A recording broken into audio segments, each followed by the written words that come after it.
কোন ব্যক্তি রমজান মাস পাইল, কিন্তু রমজান মাস পাওয়ার পরেও মালিকের পক্ষ থেকে ক্ষমার সনদ দিতে পারল না, মালিকের পক্ষ থেকে ক্ষমার ঘোষণা প্রাপ্ত হইল না, আল্লাহর নবী সাল্লাল্লাহু আলাইহি ওয়াসাল্লাম বলেন এই ব্যক্তি বড় কপাল পোড়া, এই ব্যক্তি বড় হতভাগা।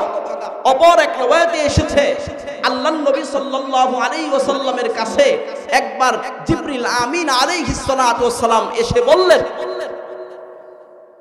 জিবরিল আমিন আলাইহিস সালাতু ওয়াস সালাম এসে বললেন যে ব্যক্তি রমজান পাইল, রমজান পাওয়ার পরেও গুনাহের বিরুদ্ধে জিরো টলারেন্স ঘোষণা করতে পারল না, গুনাহের বিরুদ্ধে অ্যাকশন নিতে পারল না, নফসের বিরুদ্ধে যুদ্ধ করতে পারল না, নিজের পাপের খাতাকে শূন্যের কুঠায় আনতে পারল না, এই ব্যক্তির অংশ হোক। আল্লাহর নবী সাল্লাল্লাহু আলাইহি ওয়াসাল্লাম তখন মেম্বারের উপরে বসা ছিলেন। আল্লাহর নবী বলেন আমিন আমিন আমিন। সাহাবায়ে কেরাম আশ্চর্য হয়ে গেলেন, বললেন ইয়া রাসূলুল্লাহ আপনি আমিন আমিন কেন বলতেছেন? তখন আল্লাহর নবী সাল্লাল্লাহু আলাইহি ওয়াসাল্লাম কাহিনী খুলে বললেন এই কারণেই বলতেছি।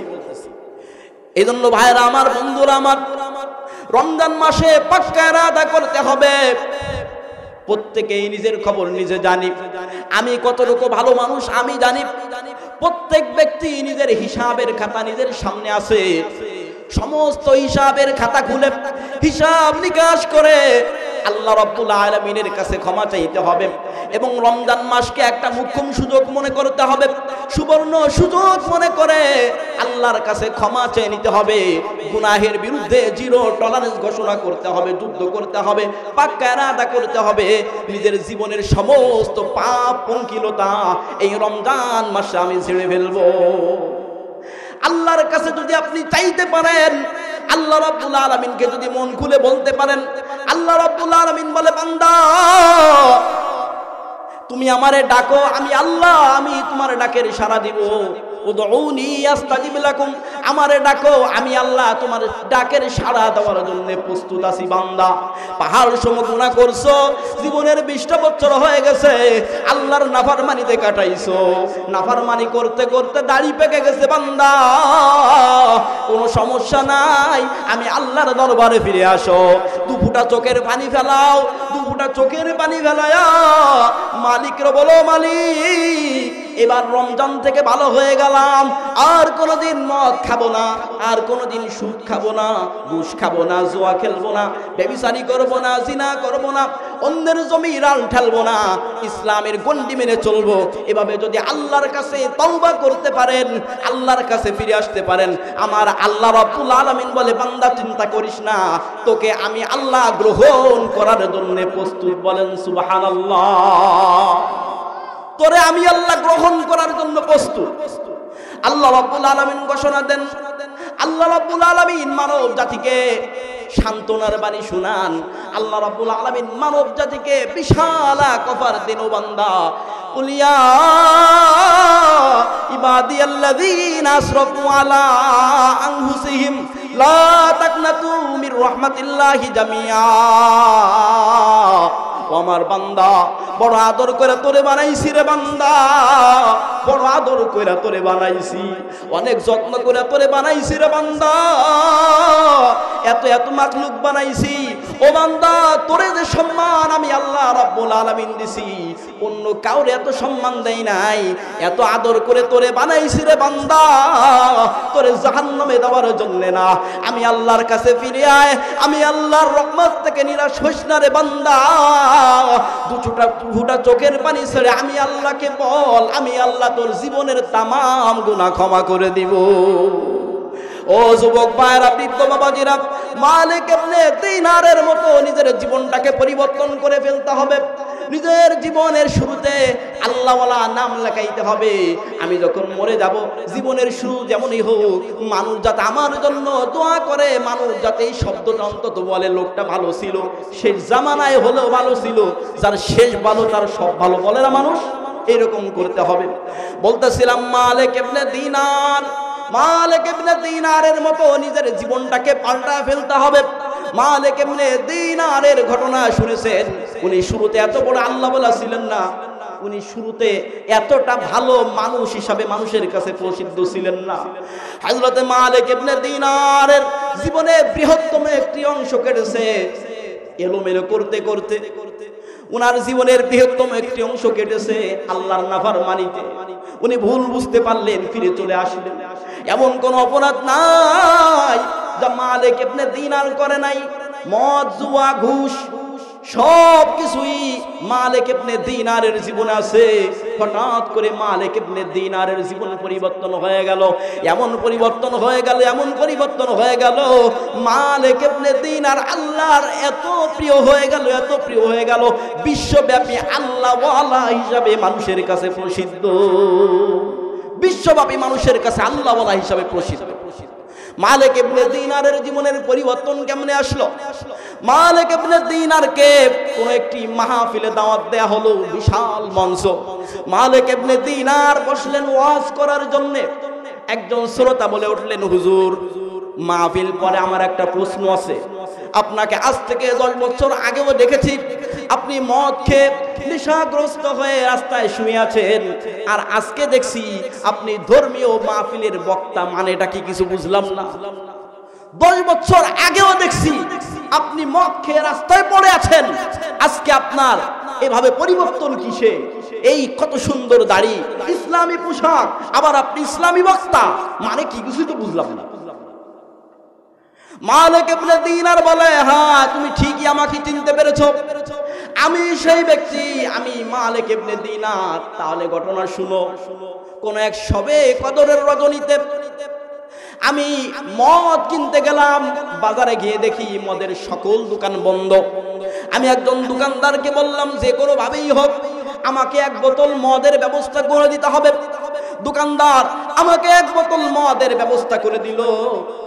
আমি ওইটা নিয়ে বাসায় ফিরে আসলাম। বাসায় আইসা দেখি আমার স্ত্রী নামাজ পড়তেছে।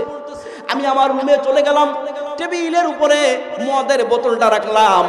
আমার 3 বছরের ছোট্ট কন্যা আমি আসার সংবাদ শুনে আমার রুমে চলে আসলো। আসার পরে আমার টেবিলের সঙ্গে ধাক্কা খাইলো ছোট্ট মেয়ে। ধাক্কা খেয়ে টেবিলের উপর থেকে মদের বোতলটি পড়ে ভেঙে গেল। যাই হোক, ওই রাতে আর মদ খাওয়া হলো না। ইত্যাদি ভাঙচুর যা কিছু আছে, কাঁচ ভাঙ্গা কাঁচ, আমি এটা ফেলে দিয়ে আমি ঘুমিয়ে পড়লাম। পরের বছর আবার যখন শবে কদর আসলো, আমি আবার মদ আনতে চলে গেলাম। এভাবে করে আবার আমি মদ নিয়ে বাসায় ফিরলাম। ওই টেবিলের উপরেই মদ রাখলাম, কিন্তু মদের বোতলের দিকে যখন তাকাইলাম আমি আমার কান্না ফিরাইতে পারলাম না। আমার চোখ দিয়ে টপ টপ করে পানি বের হইল। কারণ হলো, আজ থেকে 3 মাস আগে আমার ওই কন্যা মারা গেছে, যেই কন্যার কারণে গত বছর আমি মদ খাইতে পারি না। আমার ওই কন্যাটি মারা গিয়েছে, যার কারণে আমি গত বছর মদ খাইতে পারি নাই। সেই কন্যার কথা মনে পড়ে গেল, আর চোখ দিয়ে টপ টপ করে পানি পড়তেছে। যাই হোক, এই রাতেও মদ খাওয়া হলো না। আমি মদ খাইতে পারলাম না, মদ খাইলাম না। আমি ঘুমিয়ে গেলাম। যখন ঘুমায় গেলাম, আমি স্বপ্নে দেখতেছি বিশাল এক সাপ আমাকে দাবড়াইতেছে। এত বড় সাপ আমি কোনোদিন দেখি নাই। বিশাল সাপ আমাকে দাবড়াইতেছে। আমি দৌড়াইতেছি, আমি দৌড়াইতেছি, আমি দৌড়াইতেছি, আর আমার কাছে মনে হইতেছে সাপটি আমাকে ধরে ফেলবে, ধরে ফেলবে অবস্থা এরকম। প্রতিমধ্যে একজন বৃদ্ধ লোকের সঙ্গে সাক্ষাৎ হলো। আমি বৃদ্ধ লোককে বললাম, আমাকে সাহায্য করেন। বৃদ্ধ লোক বলল, আমি এতটাই দুর্বল, এতটাই ক্ষুধার্ত, এই সাপের সঙ্গে আমি পারবো না, সুতরাং তোমাকে সাহায্য করা আমার পক্ষে পসিবল না, আমি পারবো না, আমার দ্বারা এটা সম্ভব না। তুমি এক কাজ করো, ওই যে পাহাড় দেখছো, পাহাড়ে উঠে যাও, পাহাড়ে উঠে গিয়ে তুমি ডান দিকে যাবা, দেখো একটা সমাধান পাইতে পারো। আমি কথা মতো পাহাড়ে চলে গেলাম। পাহাড়ে দেখি দাউ দাউ করে আগুন জ্বলছে। আমি ডানে চলে গেলাম। ডানে গিয়ে দেখি ছোট্ট ছোট্ট বাচ্চারা খেলাধুলা করছে। সেখানে একজন দারোয়ানও আছে। দারোয়ান আমাকে দেখলো। দারোয়ান দেখার পরে ওই বাচ্চাদেরকে বললো, এই বাচ্চারা যাও তো দেখে আসো, একটা লোক আসছে, উনি কি চায়, উনার কাছে যাও, উনি কি চায়, একটু সাক্ষাৎ করে আসো। বাচ্চারা দৌড়ে আমার দিকে আসলো। আমার কন্যাটাও আমার দিকে আসলো। ইতিমধ্যে আমাকে সাপ কিন্তু এখনো দাবড়াইতেছে আর আমি দৌড়াইতেছি। আমার কন্যা আমাকে জড়ায় ধরলো, জড়ায় ধরা সাপটাকে একটা থাপ্পড় মারলো, সাপটা বিরত হয়ে গেল, সাপটা ফিরে চলে গেল, সাপটা মরে গেল। একটা থাপ্পড় মারছে, সাপটা মরে গেছে। আমি আমার কন্যাকে জিজ্ঞেস করলাম, মা তুমি এ ছোট্ট মানুষ, তোমার বয়স মাত্র 3 বছর, তুমি এত শক্তি কোথায় থেকে পেলে? আমি এত বড় মানুষ এই সাপের সঙ্গে পারলাম না, তুমি এত ছোট্ট মানুষ, তোমার বয়সটা এত ছোট, এত কম বয়স, এই সাপকে তুমি কিভাবে মারলে? আর এই সাপ বা তোমার কাছে পরাজিত কেমনে হইল? ছোট্ট কন্যা বলতেছে, বাবা আমি হলাম জান্নাতি মেয়ে, জান্নাতি মেয়েদের সঙ্গে জাহান্নামের সাপেরা পারে না। জান্নাতি মেয়েদের সঙ্গে জাহান্নামের সাপেরা পারে না, ওটা জাহান্নামের সাপ। আমি জান্নাতি মেয়ে, আমার সঙ্গে পারবে কি করে? বাবা প্রতিমধ্যে আপনার সঙ্গে যে বৃদ্ধ লোকের সাক্ষাৎ হয়েছিল, ওই বৃদ্ধ লোককে আপনি চিনেন কি? উনি বলল, না মা আমি চিনি না। বলো কে?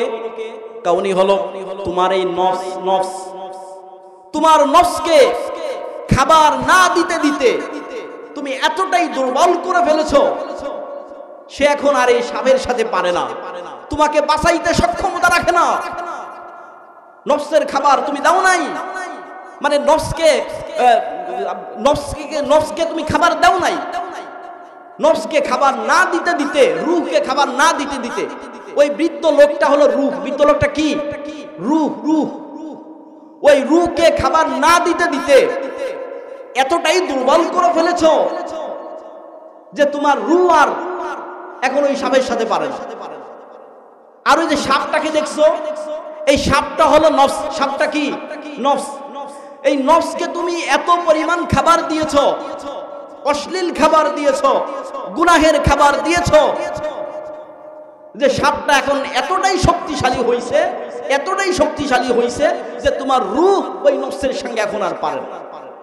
ভাইরা আমার, বন্ধুরা আমার, এই স্বপ্ন যখন মালিক ইবনে দিনার রাহমাতুল্লাহি আলাইহি দেখলেন, ঘুম থেকে উঠলেন, তারপরে চিন্তা করলেন, এখন থেকে আমি আমার নফসকে আর খাবার দিব না।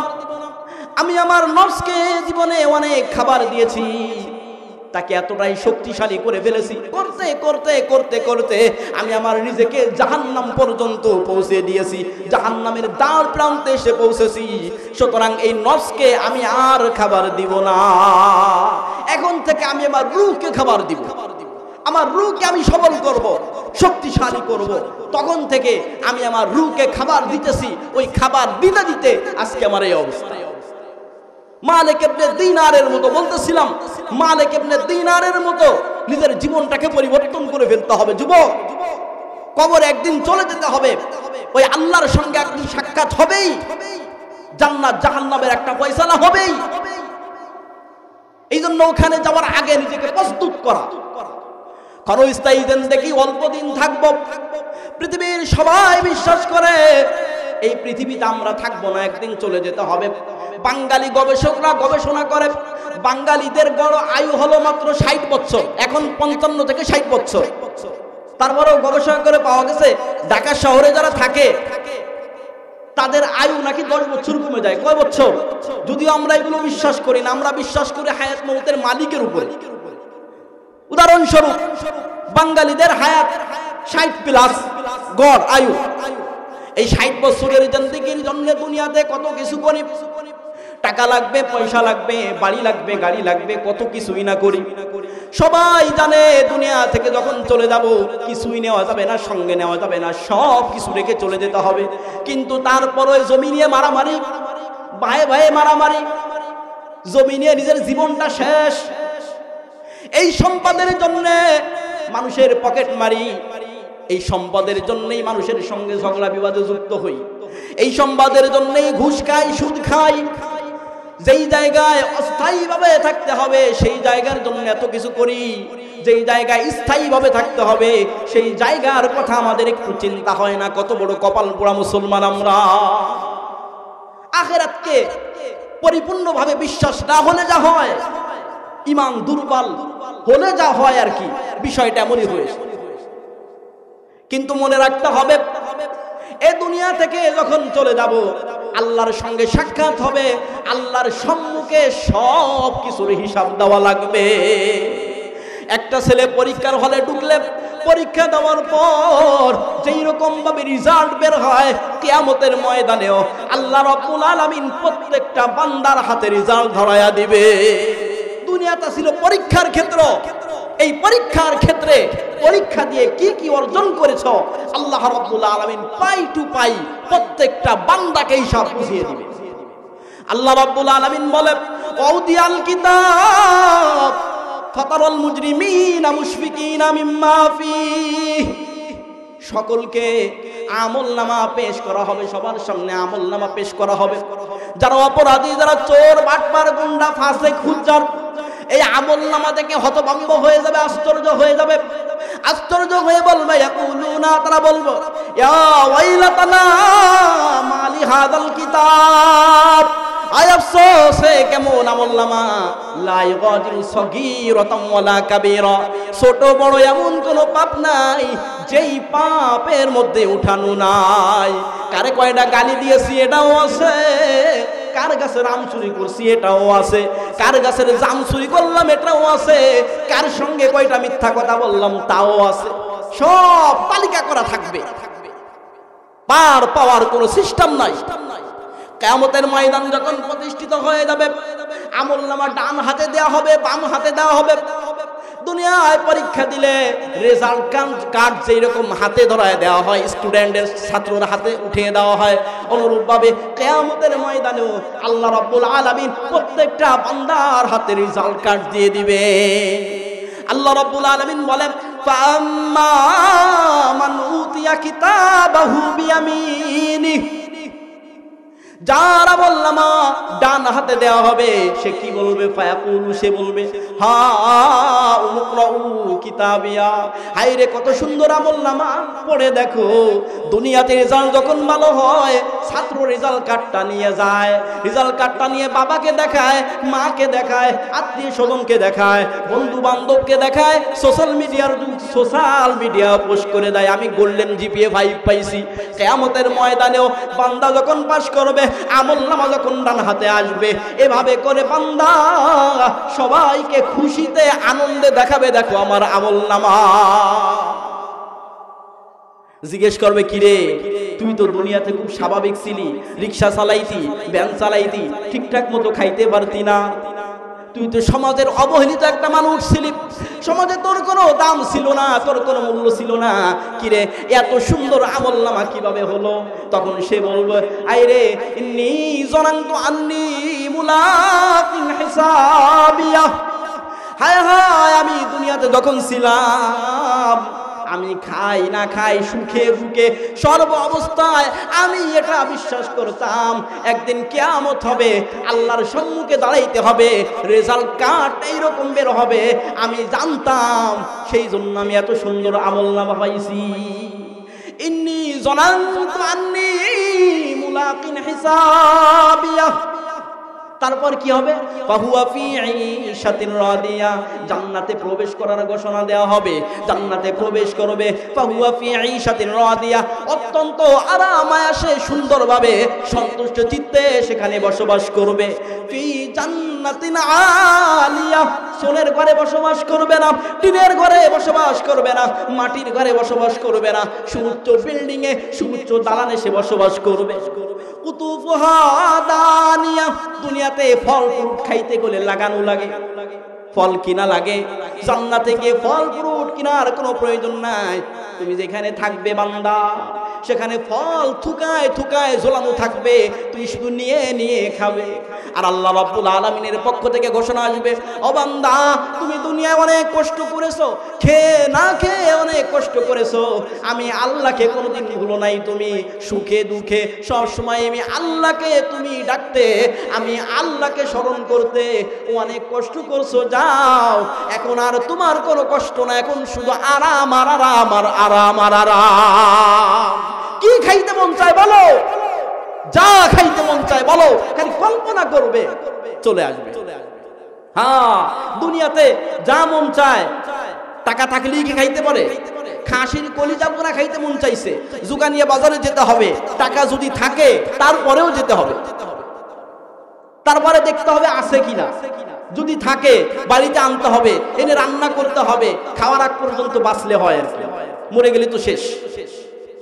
কিন্তু আল্লাহ রাব্বুল আলামিন বলে বান্দা চিন্তা নাই, শুধু মনে মনে চিন্তা করবা, হরে খাসির কলিজা বোনা পাইলে কত ভালো লাগতো, সঙ্গে সঙ্গে তোমার সামনে উপস্থিত হয়ে যাবে। আল্লাহ রাব্বুল আলামিন বলে কুলু ওয়াশরাবু হানিআম বিমা আসলাফতুম ফিল আইয়ামিল খালিয়া, খাও পান করো, ওই যে দুনিয়াতে কষ্ট করছো এই কষ্টের বদৌলতে আমি আল্লাহর পক্ষ থেকে ঘোষণা, বলেন সুবহানাল্লাহ। وأما من أوتي كتابه بيمينه, আর আমলনামা যার বাম হাতে দেওয়া হবে, কপালটা বড় খারাপ হয়ে যাবে, ভাগ্যটা বড় খারাপ হয়ে যাবে। দুনিয়াতে ছাত্র যখন পরীক্ষা দেয় তখন কিন্তু সে জানে পরীক্ষা কেমন হইছে, জানে না, ও জানে ফেল করবে, আল্লাহর খালি খালি দোয়া করে, আল্লাহ এই বছরের জন্য পরীক্ষার রেজাল্টটা না বের হয়, কারণ বের হলেই তো মান সম্মান সব শেষ, শেষ হবে কিনা বলেন। আর যেই ছেলেটা ভালো পরীক্ষা দিয়েছে সে খালি অপেক্ষায় থাকে, কিরে রেজাল্টটা কবে বের হবে, প্রত্যেক দিন চেক করে, প্রত্যেক দিন সংবাদ নেয় কবে পরীক্ষা রেজাল্টটা বের হবে। ভাইরা আমার, বন্ধুরা আমার, ওয়াম্মা মান উতিয়া কিতাবাহু বিশিমালি, আমলনামা যার বাম হাতে দেওয়া হবে সে কি বলবে, হায় রে যদি আমলনামা না দেওয়া হইতো, ওয়ালাম আদরি মা হিসাবিয়া, হায় রে হিসাব দিবস কি জিনিস এইটা যদি আমার জীবনে না আইতো, ইয়া লাইতাহা কানাতিল কাদিয়া, ওই যে যখন মরে গিয়েছিলাম ওটা যদি আমার শেষ মৃত্যু হইতো, আর যদি এইরকম আখেরাতে উদিত না হইতাম, আল্লাহর সামনে দাঁড়ানো না লাগতো, কতই না ভালো হইতো, ওই যে রেজাল্ট যদি না দিত কতই না ভালো হইতো। ওয়ালাম আদরি মা হিসাবিয়া ইয়া লাইতাহা কানাতিল কাদিয়া মা আগনা আন্নি মালিয়া, সে আফসোস করে বলবে, হায় রে আমার কত সম্পদ ছিল, অঢেল সম্পদের মালিক ছিলাম, কোটি কোটি টাকার মালিক ছিলাম, আইরে আমার সম্পদ কোনো কাজে আসে না। দুনিয়াতে সম্পদ দিয়ে সব কিছু হয়, টাকা থাকলে দুনিয়ার সব কিছু পাওয়া যায়।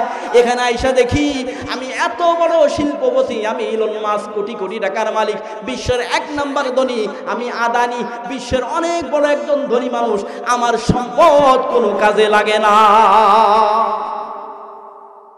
মা আগনা আন্নি মালিয়া হালাকা আন্নি সুলতানিয়া, হায়রে আমার এত ক্ষমতা ছিল, আমার দাপট ছিল, আমার ক্ষমতা কোনো কাজে লাগে না। দুনিয়াতে যখন আমি রাস্তা দিয়ে হাঁটতাম রাস্তায় কম্পন শুরু হয়ে যাইতো আমার ভয়ে। আমি চেয়ারম্যান ছিলাম, আমি মেম্বার ছিলাম, আমি এমপি ছিলাম, আমি মন্ত্রী ছিলাম, দুনিয়ার কত বড় বাহাদুরি আমার ছিল।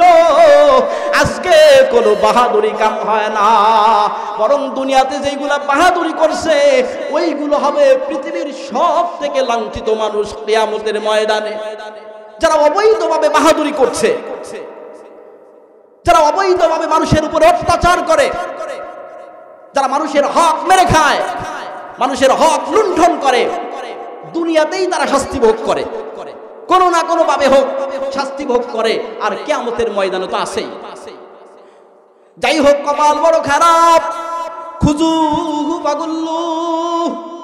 আল্লাহ রাব্বুল আলামিন বলে, বান্দা তোরা তো কথা বলার টাইম নাই, তোর কথা আমার শোনার টাইম নাই, বলে ধরো গলায় রশি লাগাও, খুজুহু ফাগুল্লু, তারপর ধরে জাহান্নামের মধ্যে নিক্ষেপ করো। এত কথা বলার টাইম নাই। ওই ব্যক্তি বড় খারাপ ছিল, টাকা পয়সার মালিক ছিল, ঠিক আছে, ইন্নাহু কানা লা ইউমিনু বিল্লাহিল আযীম, আমি আল্লাহর প্রতি বিশ্বাস ছিল না, আখিরাত আছে, জান্নাত আছে, জাহান্নাম আছে, আজকের এই দিন সম্পর্কে তার কোনো খবর ছিল না। ওরে ধরে জাহান্নামের মধ্যে ঢুকাও। ওয়ালা ইয়াহুদ্দু আলা তাআমিল মিসকিন, শুধু একা একা খাইছে, মিসকিনদের কেউ খাবার দেয় নাই। এভাবে জাহান্নামের মধ্যে ঢুকাইবে, জাহান্নামের মধ্যে ঢুকাইবে। এত কষ্ট, এত কষ্ট, কষ্ট সহ্য করতে পারবে না, কষ্ট সহ্য করতে পারবে না, কিন্তু সহ্য না করলেও সেখানে থাকা লাগবে। থাকা লাগবে কিনা? দুনিয়াতে কষ্ট দিলে হয়তো মানুষ মারা যায়, আগুনে পোড়াইলে মানুষ মারা যায়, জব করলে মানুষ মারা যায়। কষ্টের একটা শেষ আছে, আছে না নাই? মৃত্যু পর্যন্ত। কিন্তু কিয়ামতের ময়দানে জাহান্নামের ফয়সালা যদি হয়ে যায়, যত কঠিন শাস্তি দিবে, কঠিন শাস্তি দিবে, বান্দার মৌত হবে না, বান্দার মৌত হবে না, শুধু ব্যথা ভোগ করতে থাকবে, ব্যথা ভোগ করতে থাকবে। সাপে কামড়াবে, বিচ্ছুতে কামড়াবে। অপরাধের যেই রকম অপরাধ আল্লাহ রাব্বুল আলামিন এর থেকে কঠিন কঠিন শাস্তি দিবে। শাস্তির যত ধরন আছে দুনিয়াতে, শাস্তি আর কি, শাস্তির যত ধরন আছে জাহান্নামের মধ্যে সমস্ত ধরন প্রয়োগ করা হবে। বলেন নাউজুবিল্লাহ। সমস্ত ধরন প্রয়োগ করা হবে। আল্লাহ রাব্বুল আলামিন জাহান্নামের শাস্তি কেমন হবে কোরআনে কারীমের কিছু নমুনা পেশ করেন। নমুনা আল্লাহ রাব্বুল আলামিন বলেন, ইন্না আ'তাদনা লিয-যালিমিনা নারা, আমি জালেমদের জন্য, অপরাধীদের জন্য, ফাসিক ফুজ্জারদের জন্য আমি জাহান্নামের আগুন প্রস্তুত করে রেখেছি। ইন্না আ'তাদনা লিয-যালিমিনা নারা আহাতা বিহিম সুরাদিকুহা, আগুন ধরায় দেওয়া হবে, আগুন জ্বালায় দেওয়া হবে, এর লেলিহান শিখা তাকে ঘিরে ধরবে। একটা ঘরের মধ্যে একজন মানুষ আছে, ঘরের মধ্যে যদি আগুন ধরায় দেওয়া হয়, বলেন তার অবস্থা কেমন হবে? অবস্থা কেমন হয়ে দুনিয়াতে মারা যায়। জান্নাতে মরার কোনো সিস্টেম নাই, চতুর্দিক থেকে দাউ দাউ করে আগুন জ্বলতে থাকবে। আর এভাবে অনন্ত অসীমকাল পর্যন্ত সে জাহান্নামের আযাব ভোগ করতে থাকবে। বলেন নাউজুবিল্লাহ। আরে দুনিয়াতে পানির পিপাসা লাগলে পানি খাওয়া যায়, পানি পাওয়া যায়। আরে জাহান্নামের আগুন ভোগ করতে না পারে, সহ্য করতে না পারে, পানি পানি বলে চিৎকার করবে। ওয়াইয়াস্তাগীযু ইগাসু বিমাইন কালমুহলি ইয়াশফিল ওযুহ, সে পানি তালাশ করবে, পানি তালাশ করবে, পানির পিপাসায় ছাতি পেটে যাবে। পানি যখন তালাশ করবে, পানির ব্যবস্থা হবে, পানির ব্যবস্থা হবে কেমনে জানেন? তেলের যে গাদ আছে না, তেলের গাদ, গরম তেলের গাদ তাকে দেওয়া হবে। আর এটা যখন সে পান করবে, ইয়াশফিল ওযুহ শাব্দিক তরজমা করলে হয় মুখটা ভুনা হয়ে যাবে, তার মানে মুখটা ঝলসে যাবে। বলেন নাউজুবিল্লাহ। শুধু এখানে শেষ না, আল্লাহ রাব্বুল আলামিন জাহান্নামের আযাবের আরো একটু ধরন বর্ণনা করতে গিয়ে বলেন, ফাল্লাযীনা কাফারু কুত্তিয়াত লাহুম সিয়াবুম মিন নার, ফাল্লাযীনা কাফারু কুত্তিয়াত লাহুম সিয়াবুম মিন নার। কাফেরদেরকে, যারা কাফের, আল্লাহকে বিশ্বাসী না, আল্লাহর একাত্মপদে বিশ্বাসী না, জাহান্নামে যখন দেওয়া হবে এদেরকে আগুনের পোশাক পরিধান করানো হবে। গরম যখন পড়ে ফ্যানে কাম হয় না, মাঝে মাঝে এয়ার কন্ডিশনেও কাম হয় না, এয়ার কন্ডিশনে ঠান্ডা লেগে যায়, আরো বহু ঝামেলা আছে। ডাক্তাররা নিষেধ করে অনেকের জন্য এয়ার কন্ডিশন ব্যবহার নিষিদ্ধ, এরকম অনেক আছে কি আছে না বলেন? যারা হাঁপানি রোগী তাদের জন্য এয়ার কন্ডিশন নিষিদ্ধ, ডাক্তাররা নিষেধ করে দেয়। তো দুনিয়াতে এয়ার কন্ডিশন দিয়েও কুল পাওয়া যায় না, পাখার বাতাসেও কুল হয় না, স্বাভাবিক গরম, এতেও মানুষের অবস্থা খারাপ। আর আগুনের পোশাক পরিধান করে দেওয়া হবে। শুধু এখানেই শেষ, ফাল্লাযীনা কাফারু কুত্তিয়াত লাহুম সিয়াবুম মিন নার ইসাব্বু মিন ফাওকি রুউসিহিমুল হামীম, পরনে আগুনের পোশাক আর মাথার উপরে গরম পানি ঢেলে দেওয়া হবে, গরম টকবকে পানি ঢেলে দেওয়া হবে। ইসহারু বিহি মা ফি বুতুনিহিম ওয়াল জুলুদ, আর এতে করে কি হবে? পরনে আগুনের পোশাক, মাথায় গরম পানি, এর প্রভাবে পেটের যে নাড়ি ভুঁড়ি আছে এগুলো সব সিদ্ধ হয়ে যাবে। বলেন নাউজুবিল্লাহ। এখানেও শেষ না, আলাহুম মাকামিউ মিন হাদিদ, লোহার যে হামার আছে, হামার আছে, এই হামার দিয়ে তাকে পিটাইতে থাকবে। কুল্লামা আরাদু আইয়াখরুজু মিনহা মিন গাম্মিন উঈদু ফিহা ওয়া যুকু আযাবাল হারিক, জাহান্নামের তীব্র যন্ত্রণায়, জাহান্নামের আযাবের কারণে বান্দা যখন জাহান্নাম থেকে বের হইতে চাইবে, তখন জাহান্নামের যে দারোয়ান আছে এটা দিয়ে একটা বাড়ি মারবে, আবার জাহান্নামের মধ্যে ফিরে আসবে। বলেন নাউযুবিল্লাহ। দুনিয়াতে কত সুস্বাদু খাবার খাই, লবণ কম হয়ে গেছে, ঝাল বেশি হয়ে গেছে, এইটা ওইটা কত কিছু বলি। জাহান্নামীদেরও খাবার আছে, খাবারটা কেমন হবে? আল্লাহ রাব্বুল আলামিন বলে ইন্না শাজারাতাস যাক্কুম তুআমুল আসিম। এই যে যাক্কুম ফল ছিল, যাক্কুম ফল, এই যাক্কুম ফল হবে অপরাধীদের খাবার। যাক্কুম ফল কি? আল্লাহর নবী সাল্লাল্লাহু আলাইহি ওয়াসাল্লাম হাদিস শরীফের মধ্যে বলে লাউ আন্না কতরাতাম মিনাজ যাক্কুম কুতিরাত লামাররাত আলা আহলিল আরদি আইশাহুম। আরে যাক্কুম ফল কেমন জানো? যাক্কুম ফলের এক বিন্দু রস যদি দুনিয়াতে পড়তো তাহলে দুনিয়ার সমস্ত খাবার অনুপযোগী হয়ে যাইত। চিন্তা করছেন? যাক্কুম ফলের এক বিন্দু রস যদি এই পৃথিবীর জমিনে পড়ে তাহলে পৃথিবীর সমস্ত খাবার তিতা হয়ে যাবে, এমন তিতা হবে মানুষের খাবারের অনুপযোগী হয়ে যাবে। চিন্তা করেন, এক বিন্দু রস পড়লে যদি খাবার অনুপযোগী হয়ে যায়, স্বয়ং যাক্কুম ফল যাকে খেতে দেওয়া হবে তার অবস্থা কেমন হবে আপনি চিন্তা করছেন? ভাইরা আমার, বন্ধুরা আমার, কোরআনের অপরে আল্লাহ রাব্বুল আলামিন জাহান্নামের ভয়াবহতার বর্ণনা দিতে গিয়ে বলেন ইন্নাল্লাযীনা কাফারু বিআয়াতিনা সাওফা নুসলিহিম নারা। যারা আমার আয়াতকে বিশ্বাস করে না, যারা আমি আল্লাহকে বিশ্বাস করে না, এত সুন্দর নিদর্শন দিয়া দুনিয়াতে আমি পাঠাইলাম, কত সুন্দর আসমান বানাইলাম, কত সুন্দর জমিন বানাইলাম, এত এত এত এত নিদর্শনাবলী আমি দুনিয়ার বুকে পাঠাইলাম, এগুলো দেখেও আমি আল্লাহর একাত্মবাদে যাদের বিশ্বাস হয় না এদেরকে অবশ্যই আমি কানটা ধরে ধরে জাহান্নামের মধ্যে নিক্ষেপ করব। কেমন আযাব হবে, কেমন আযাব হবে? কুল্লামা নাদিদাত জুলুদুহুম বাদদালনাহুম জুলুদা। জাহান্নামের আগুনে যখন সে পুড়তে থাকবে পুড়তে থাকবে, চামড়া যখন পুড়ে যাবে, চামড়া যখন পুড়ে যাবে ওই চামড়াকে আবার পরিবর্তন করব। এভাবে পরিবর্তন করতে থাকবো আর শাস্তি দিতে থাকবো, পরিবর্তন করতে থাকবো আর শাস্তি দিতে থাকবো, এভাবে করেই তার সঙ্গে চলবে, শাস্তি দিতেই থাকবে। কোরআনের অপরাধে আল্লাহ রাব্বুল আলামিন জাহান্নামীদের ভয়াবহ অবস্থা বর্ণনা করতে বলেন ইন্না জাহান্নামা কানাত মিরসাদা। জাহান্নাম হলো একটা ঘাঁটি। জাহান্নাম কি ভাই? জাহান্নাম হলো একটা ঘাঁটি। এই ঘাঁটিতে কারা থাকবে? লিতাগিনা মাবা। দুনিয়াতে যারা সীমা লঙ্ঘন করতো, অপরাধ করতো, এই জায়গাটা, এই জাহান্নামটা তাদের আশ্রয়স্থল হবে, আবাসস্থল হবে। লাবিসিনা ফিহা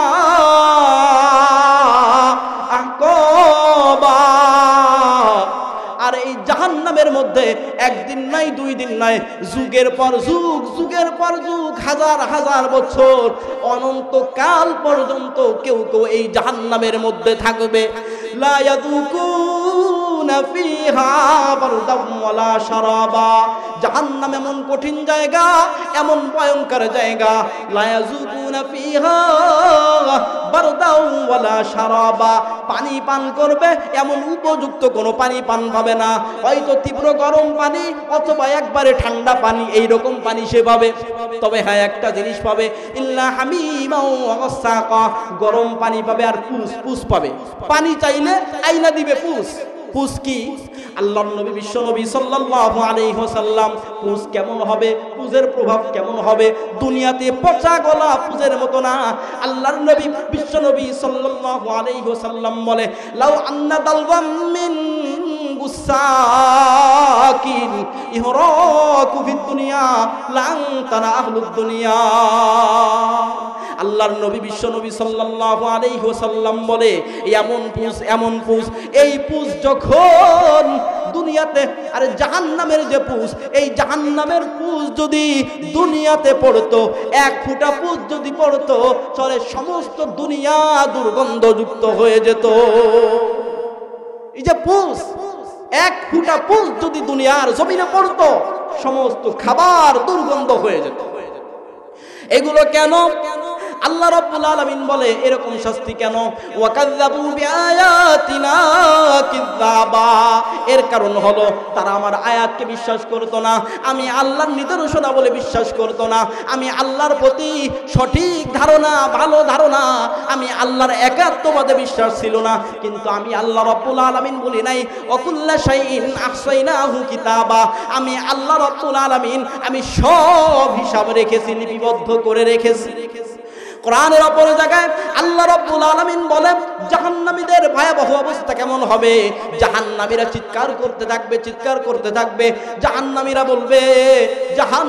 বলবে ওয়ানাদা আসহাবুন নার আসহাবাল জান্নাতি আন আফিদু আলাইনা মিনাল মা।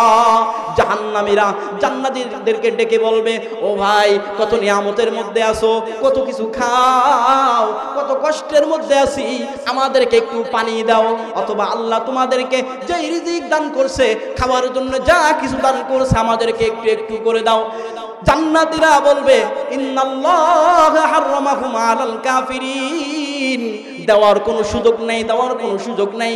কারণ হলো আল্লাহ রাব্বুল আলামিন এগুলো সব কাফের মুশরিকদের জন্য আল্লাহ হারাম করে দিয়েছে। এখন আর মানবতা দেখানোর টাইম নাই। মানবতা যা সব দুনিয়াতে, এখানে যেটা হবে, এখানে 100% বিচার হবে, 19-20 হবে না, যা হবে সবই 20। এখানে গুনে গুনে পই পই করে হিসাব করা হবে, প্রত্যেককে তার হিসাব বুঝিয়ে দেওয়া হবে। মানবতা দেখানোর টাইম এখানে নাই। কেন এমন হবে, কেন এমন হবে? আল্লাহ রাব্বুল আলামিন নাগায় বলে আল্লাযীনা ইত্তাখাযু দীনাহুম লাহওয়ান ওয়া লাইবা, এরা আমার দিন ধর্মকে ঠাট্টা খেলনা স্বরূপ বানায় নিত। মোল্লা দেখলে চুলকায়, হুজুর দেখলে চুলকায়, দিন ধর্মের কথা বলে চুলকায়, চুলকানি অ্যালার্জি শুরু হয়ে যায়, হাঁপানি শুরু হয়ে যায়। আল্লাযীনা ইত্তাখাযু দীনাহুম লাহওয়ান ওয়া লাইবা অগররতুহুমুল হায়াতুদ দুনিয়া, এদেরকে দুনিয়ায় পেয়ে ফেলছিল, পার্থিব জীবন এদেরকে ধোঁকায় ফেলেছিল। আজকে সেই ধোঁকার কারণে আজকে এদের এই অবস্থা। ফালিয়াউমা নানসাহুম কামা নাসু লিকা ইয়াউমিহিম হাযা, আজ আর কোনো মাপ নাই। দুনিয়াতে আমি আল্লাহ রাব্বুল আলামিনকে তারা যেইভাবে ভুলে গেছে, আজকের এই কঠিন মুসিবতের দিনে আমিও তাদেরকে ভুলে গেলাম। বলেন নাউযুবিল্লাহ। এই জন্য আমাদের সতর্ক হতে হবে, আমাদেরকে ওই জায়গার জন্য প্রস্তুতি নিতে হবে যেখানে সারা জীবন থাকতে হবে। সেই জায়গাটাকে আমাদের পাকাপোক্ত করতে হবে, সেই জায়গাটাকে সুখের করার জন্য যা যা কিছু করা দরকার সব কিছু আমাদের করতে হবে। যদি এর বিকল্প হয় তাহলে আমাদের অবস্থা হবে ভয়াবহ, এই ধরনের আযাবের সম্মুখীন হতে হবে। এই জন্য ইনশাআল্লাহ সামনে রমজান আসছে, এই রমজান আমাদের সুবর্ণ সুযোগ। আমরা রমজানে প্রত্যেকে পাক্কা ইরাদা করব, আজ থেকে ভালো মানুষ হয়ে যাব, আল্লাহ তাআলার আদেশ নিষেধ যথাযথভাবে পালন করব। রমজান মাস ত্যাগের মাস, তিতিক্ষার মাস, কুরবানির মাস। ইনশাআল্লাহ আমরা কুরবানি করার জন্য প্রস্তুত আছি তো ইনশাআল্লাহ? আমরা ইনশাআল্লাহ রমজানকে স্বাগত জানাবো। যাই হোক, রমজানকে স্বাগত জানিয়ে আমি আমার বক্তব্য এই মুহূর্তে শেষ করছি। ওমা তাওফীক ইল্লা বিল্লাহ।